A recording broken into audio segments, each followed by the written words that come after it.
नमस्कार, बहुत स्वागत है। बड़ी खबर है, सरकारी कर्मचारियों को रिटायरमेंट के नियमों पर बड़ा बदलाव किया गया है। इसके लिए ऑफिशियली नोटिफिकेशन जारी किया गया। कंप्लीट जानकारी यहां पर आपको दिखाएंगे। अगर आप भी एक सरकारी कर्मचारी है तो आपको वीडियो पूरा देख लेना चाहिए। सरकारी कर्मचारियों को रिटायरमेंट नियमों का पूरा जानकारी दिखाएंगे। ओल्ड पेंशन स्कीम के जो नियम है उनको यहाँ पर चेंज किया गया है। सरकारी कर्मचारियों के रिटायरमेंट नियमों में क्या बदलाव किए गए हैं आप इस वीडियो के माध्यम से देख पाएंगे।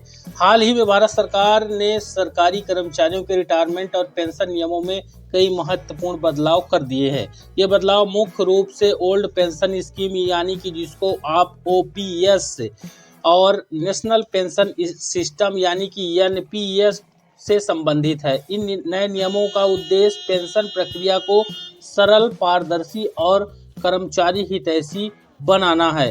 साथ ही इस वीडियो के माध्यम से हम इसमें जो बदलाव किए गए हैं इन योजनाओं में उन कर्मचारियों के लिए क्या मायने रखेंगे। साथ ही हम यह भी जानेंगे कि ओल्ड पेंशन स्कीम वापस आ रही है या नहीं आ रही है, और साथ ही जो यूनिफाइड पेंशन स्कीम जिसको यूपीएस के बारे में आपको किन चीज़ों को जान लेना चाहिए। सरकार द्वारा किए गए मुख्य बदलावों को हम इस तरह आपको बताएंगे, जैसे कि नई पेंशन स्कीम जो है यूनिफाइड पेंशन स्कीम यानी कि यूपीएस, इसको शॉर्टकट में कहा गया है, ये लागू होगा अप्रैल 2025 से। ऑनलाइन पेंशन का फॉर्म जो है फॉर्म 6A यहाँ पर भरना पड़ेगा, जिसको इस योजना के अंतर्गत पेंशन का लाभ चाहिए। साथ ही वॉलंटरी रिटायरमेंट 20 साल की सेवा के बाद इस चीज़ का लाभ यहाँ पर मिलेगा। वॉलंटरी वीआरएस ले सकते हैं। पेंशन पोर्टल के बारे में भविष्य EHRMS के नाम से रहेगा। गारंटीड न्यूनतम पेंशन इस योजना के अंतर्गत 10,000 रुपये मासिक यहाँ पर न्यूनतम है। कम से कम 10,000 रुपये आपको मिलना ही है। कर्मचारी योगदान इस पेंशन में वेतन का 10% यहाँ पर रहेगा। नियोक्ता का योगदान 18.5% रहेगा। अब बात करते हैं ऑनलाइन पेंशन फॉर्म। डिजिटल युग में कदम रख चुका है। सरकार ने पेंशन प्रक्रिया को पूरी तरह से डिजिटल बनाने का फैसला कर लिया है।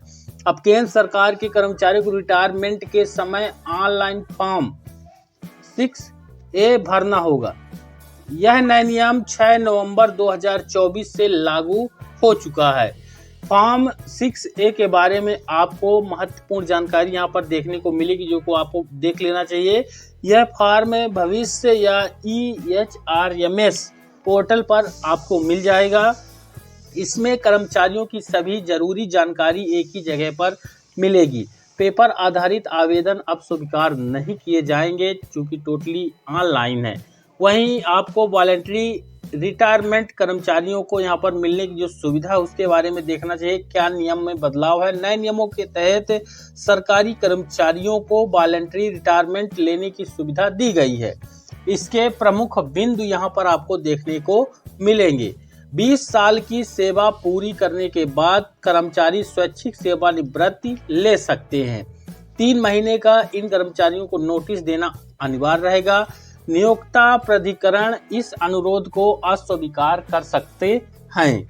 साथ ही यहाँ पर आपको दिखा दें कि यूनिफाइड पेंशन स्कीम जिसको यूपीएस कहते हैं, नई पेंशन योजना का परिचय, यानी आपने इसके बारे में देखा सुना, लेकिन इसको अच्छे से समझिए। सरकार ने एक नई पेंशन योजना यूनिफाइड पेंशन स्कीम यूपीएस की घोषणा किया है। यह योजना 1 अप्रैल 2025 से लागू होगी। यूपीएस के मुख्य फीचर्स क्या हैं, जैसे कि ओपीएस और एनपीएस दोनों के फायदे एक साथ यहाँ पर आपको देखने को मिलेंगे। कर्मचारियों को अपने वेतन का 10% योगदान देना होगा। नियोक्ता को 18.5% का योगदान इसमें रहेगा। रिटायरमेंट पर गारंटीड पेंशन रहेगी। ग्रेजुएटी और एक मुश्त राशि यहाँ पर दी जा सकेगी। न्यूनतम पेंशन के रूप में 10,000 रुपये प्रति माह की गारंटी इस योजना के अंतर्गत रहेगी। वहीं अगर old pension scheme which new pension system के बारे में कंपेरिज में करेंगे तो आपको समझ में आएगा आपको फायदा किस में है। ओल्ड पेंशन स्कीम और नेशनल पेंशन सिस्टम के बीच कुछ महत्वपूर्ण अंतर यहाँ पर देखने को मिलेंगे। ओपीएस गैर अनुदान आधारित था, जबकि एनपीएस योगदान आधारित था। ओपीएस में पेंशन की गारंटी थी, एनपीएस में पेंशन की गारंटी नहीं थी। एनपीएस में कर्मचारी और नियोक्ता दोनों योगदान देते थे और एनपीएस फंड को विभिन्न वित्तीय साधनों में निवेश किया जाता है, चाहे आप कह सकते हैं शेयर मार्केट वगैरह में। वहीं पेंशन कैलकुलेशन के अब नए नियमों को यहाँ पर बताया गया है। यूपीएस के तहत पेंशन की गणना इस प्रकार से की जाएगी। 25 साल या उससे अधिक की सेवा वाले कर्मचारियों के लिए अंतिम 12 महीनों के औसत वेतन का 50% यूपीएस वाली नया जो पेंशन है उसके यहाँ पर क्राइटेरिया निर्धारित किया गया है। अंतिम 12 महीनों के यानी अंतिम साल के औसत वेतन का 50% यहाँ पर लिया जाएगा। 10 से 25 साल की सेवा के लिए अनुपात आधार पर गणना की जाएगी और साथ ही न्यूनतम पेंशन 10,000 रुपये प्रति माह यहाँ पर मिलने की यहाँ पर गारंटी की बात कही गई है। फैमिली पेंशन रूल के बारे में, इसमें पारिवारिक पेंशन में क्या बदलाव किए गए हैं, जो पहले से नियम थे उसमें संशोधन के रूप में यहाँ पर आप देख पाएंगे सरकार ने फैमिली पेंशन के नियमों में कुछ महत्वपूर्ण बदलाव कर दिए हैं। कर्मचारी रिटायरमेंट के बाद फैमिली रिकॉर्ड से बेटियों का नाम नहीं हटा सकता है। यहाँ पर अगर हटाना है तो पहले ही हटा लें। मृत कर्मचारी की पेंशन का 60% परिवार को यहाँ पर मिलेगा। मुद्रास्फीति के आधार पर पेंशन में समायोजन किया जाएगा। साथ ही रिटायरमेंट एज, सेवानिवृत्ति की उम्र में कोई बदलाव यहाँ पर देखने को मिला है कि नहीं मिला है। वर्तमान में केंद्र सरकार के कर्मचारियों के लिए सेवानिवृत्ति की उम्र 60 साल है। राज्य सरकारों ने इसको 62 साल तक बढ़ा के रखा हुआ है। अब इस नियम में कोई बदलाव नहीं किया गया, हालांकि कुछ विशेष श्रेणियों के लिए अलग नियम बनाए गए हैं, जिसमें जैसे डॉक्टर, स्वास्थ्य विभाग के अंतर्गत उनका 65 साल का उम्र यहाँ पर किया गया है।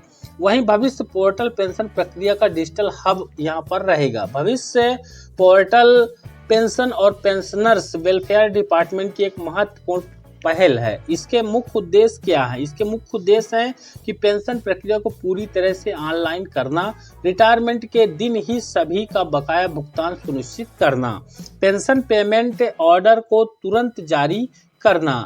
साथ ही यहाँ पर आप देख पाएंगे कि एनपीएस टू ओपीएस, एनपीएस और ओपीएस में क्या संभव है। कई कर्मचारी ओल्ड पेंशन स्कीम की वापसी की मांग भी करते रहते हैं। हालांकि सरकार ने स्पष्ट कर दिया है कि ओपीएस की पूर्ण वापसी की कोई योजना वर्तमान में नहीं है। यूपीएस को ओपीएस और एनपीएस के बीच एक संतुलन के रूप में पेश किया गया है।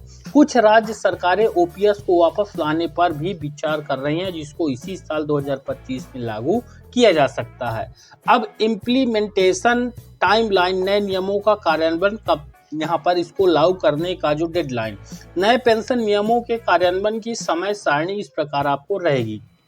जैसे कि ऑनलाइन फॉर्म 6A 6 नवंबर 2024 से शुरू हो चुके हैं। अब यूनिफाइड पेंशन स्कीम 1 अप्रैल 2025 से लागू कर दिया जाएगा। वॉलंटरी रिटायरमेंट तुरंत प्रभाव से लागू किया जाएगा। अब यहाँ पर आप देखेंगे इम्पैक्ट एक्साइटिंग एम्प्लॉयज, मौजूदा कर्मचारियों पर क्या प्रभाव पड़ेगा, नए नियमों का मौजूदा कर्मचारियों पर क्या प्रभाव पड़ेगा, कुछ महत्वपूर्ण बिंदु हैं। अब एनपीएस में शामिल कर्मचारियों को यूपीएस में स्थानांतरित कर दिया जाएगा। ओपीएस के तहत आने वाले कर्मचारियों पर कोई प्रभाव नहीं पड़ेगा, वो ओपीएस का लाभ ही लेते रहेंगे। नए कर्मचारियों को सीधे यूपीएस के तहत शामिल कर दिया जाएगा जो एनपीएस का लाभ ले रहे हैं। अब यहाँ पर एक बड़ी चुनौती है और चिंताएं भी हैं। नई पेंशन नियमों के कुछ चुनौतियां हैं, जैसे कि यूपीएस के लिए बड़े फंड की आवश्यकता होगी, कर्मचारियों द्वारा ओपीएस की मांग जारी रहना और नए सिस्टम को लागू करने की तकनीक और साथ ही बड़ी चुनौतियां हैं। तो इस वीडियो में आपने सभी लगभग जो एक सरकारी कर्मचारी संबंधित पेंशन और रिटायरमेंट की जानकारी को पाया है। मुझे उम्मीद है कि जानकारी आप सभी के लिए बेहद ही इम्पोर्टेंट होने वाली है। 1 अप्रैल 2025 से जो बदलाव देखने को मिलेंगे। वहीं आपको बता दें कि अगर आप चैनल पर नए हैं तो चैनल को सब्सक्राइब, अब वीडियो को ज़्यादा लाइक और शेयर जरूर करिएगा। धन्यवाद।